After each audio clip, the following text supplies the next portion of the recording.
Bienvenue à toi, c'est Damaris pour Open Source Church ce matin. Petite méditation, on continue le journal de prière de Rolf Schneider. Et cette semaine, en fait, c'est le thème des autorités, les autorités politiques.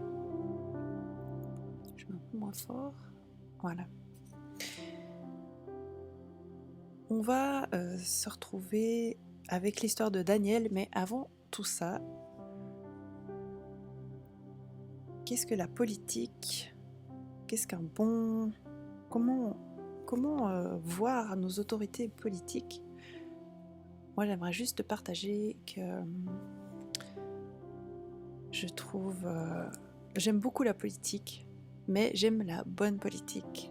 J'aime la politique où il y a des débats intéressants entre souvent deux partis qui ont des arguments complètement à l'opposé et qui ont l'occasion de pouvoir partager leur point de vue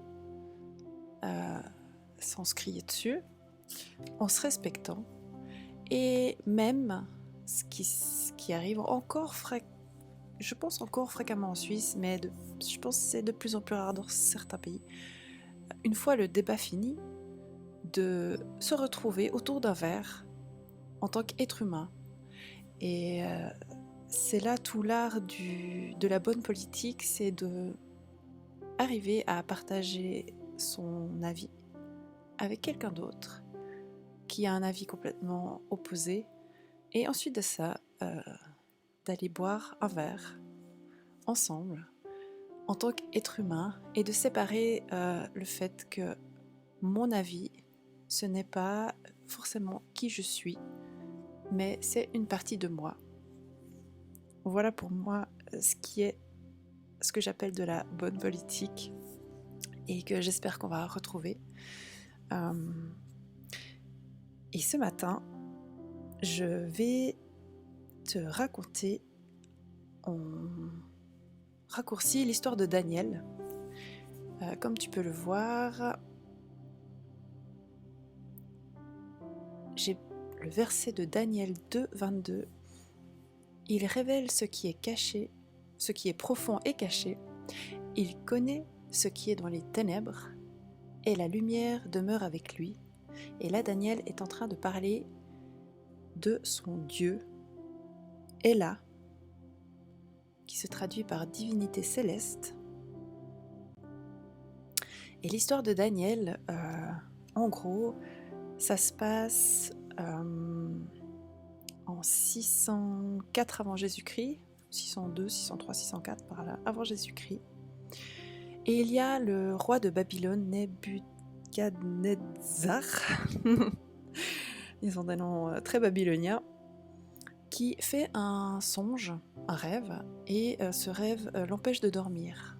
Ça le travaille, c'est vraiment quelque chose qui le perturbe. Et suite à ce rêve, il demande à tous ces sages, magiciens, astrologues, de lui révéler la signification de son rêve. Alors les sages lui disent « Oui, alors explique-nous ton rêve ». Et là le roi lui dit « Non, je ne veux pas que vous inventiez quelque chose en écoutant mon rêve, je veux que vous me révéliez mon rêve sans que je vous dise le rêve que j'ai fait ». Et là, tous les sages, les magiciens, les astrologues et tous les devins lui disent « Mais c'est impossible de faire ça ». Le roi se fâche et il ordonne l'exécution de tous les sages, etc., les divins. Et c'est là qu'intervient Daniel. Daniel qui est apparemment en fait aussi qui fait partie des sages avec 2 ou 3 de ses amis. Et Daniel s'approche du garde royal qui normalement va tuer tous les sages, et lui dit que attends, laisse-moi juste un temps que je puisse demander à mon Dieu de me révéler ça. Laisse-moi un moment, en quelques temps. Et le chef des gardes est d'accord. Et Daniel a une vision, ou des visions, c'est marqué des visions nocturnes. Et Dieu va lui révéler, d'une part, le rêve du roi et sa signification. Suite à ça, Daniel se retrouve finalement devant le roi Nebuchadnezzar, et c'est à ce moment-là, tout d'abord, qu'il rend gloire et honneur à son Dieu, qui est traduit par Ella, que je trouvais intéressant. Je vais le lire, c'est dans Daniel 2, 19 à 23. Alors le secret fut révélé à Daniel dans une vision pendant la nuit. Et Daniel bénit le Dieu des cieux. Daniel prit la parole et dit : Béni soit le nom de Dieu d'éternité en éternité. À lui appartiennent la sagesse et la force. C'est lui qui change les temps et les circonstances, qui renverse et qui établit les rois, qui donne la sagesse aux sages et la science à ceux qui ont de l'intelligence. Il révèle ce qui est profond et caché. Il connaît ce qui est dans les ténèbres, et la lumière demeure avec lui. Dieu de mes pères, je te glorifie et je te loue de ce que tu m'as donné la sagesse et la force, et de ce que tu m'as fait connaître, ce que nous t'avons demandé, de ce que tu nous as révélé le secret du roi. Donc là, Daniel met bien en avant que cela ne vient pas de lui, cette révélation, mais de son Dieu, et qu'il va maintenant lui révéler. Et Daniel va lui révéler d'une part le rêve qu'il avait fait, donc il lui explique, voilà, tu as vu ça, nanana, etc. Je ne vais pas rentrer dans les détails. Et ensuite, il va lui révéler la signification de ce rêve, qui est une signification de destruction de royaumes, etc. Et c'est là que le roi, du coup, Nebuchadnezzar, à la fin, eh bien, ne peut qu'être, comment on appelle ça, en fait, il ne peut que accepter que le roi le Dieu de David, de Daniel, je vais y arriver, je suis désolée, c'est le matin, que le Dieu de Daniel est vraiment celui qui révèle tous les secrets, et que c'est le plus grand des dieux. Là, il lui explique, voilà. Alors le roi Nebuchadnezzar tomba sur sa face et se prosterna devant Daniel, et il ordonna qu'on lui offrit des sacrifices, des parfums. Enfin voilà, il va le récompenser, parce qu'enfin quelqu'un a pu lui révéler ses secrets. C'est son rêve qui l'empêchait de dormir tellement cela le perturbait.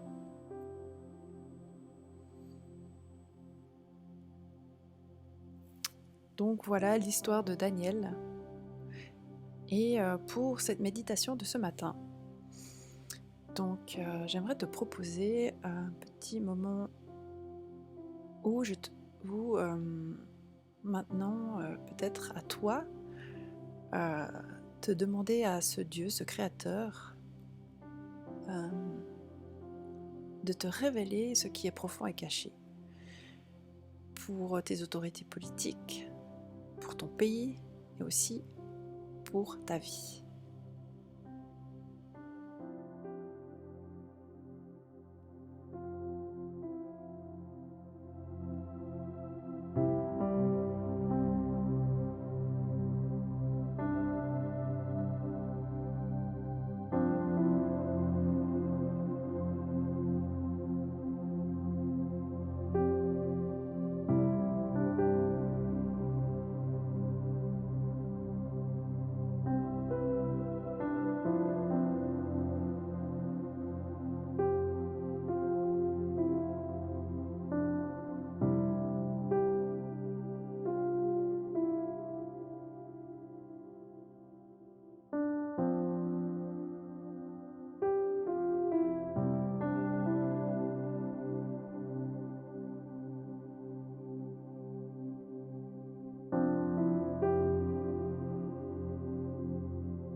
voilà, j'espère que tu oseras justement demander au Créateur de te révéler ce qui est profond et caché. Et ce qui est intéressant, c'est que le mot révéler, Gela ou Gela, ça veut dire révélation des secrets, mais aussi avertir, dévoiler, ouvrir les yeux. Que tu puisses ouvrir les yeux, être averti de ce qui va se passer dans ton pays, pour les politiciens de ton pays, mais aussi pour ta propre vie. Et de faire confiance que le divin créateur peut nous révéler des choses importantes avant que cela arrive ou pour nous donner des outils ou des choses pour se préparer.